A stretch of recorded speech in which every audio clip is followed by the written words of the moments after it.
بسم اللہ الرحمن الرحیم۔ السلام علیکم دوستو۔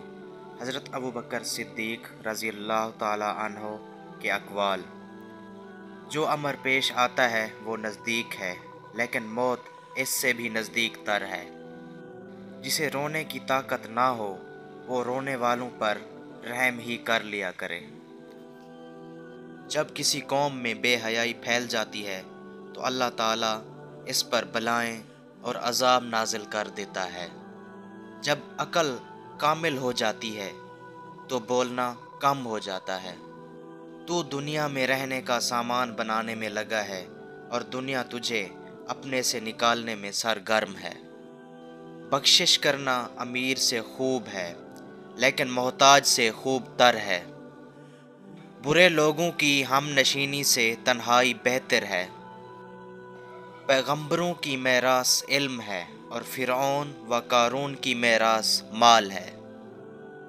تم میں سے کوئی بھی کسی مسلمان کو حقیر نہ سمجھے، کیونکہ حقیر مسلمان بھی اللہ کے نزدیک بہت معزز ہوتا ہے۔ آپس میں قطع تعلق نہ کرو، بغض نہ رکھو، حسد نہ کرو، بھائی بھائی رہو۔ اے لوگو، خوف الہی سے تم میں جو رو سکے وہ روئے۔ وہ دن آنے والا ہے کہ تم رلائے جاؤ گے۔ اے لوگو، اللہ تعالیٰ نے تمہارے لیے جو آگ جلائی ہے، اٹھو اسے نمازوں کے ذریعے سے بجھا دو۔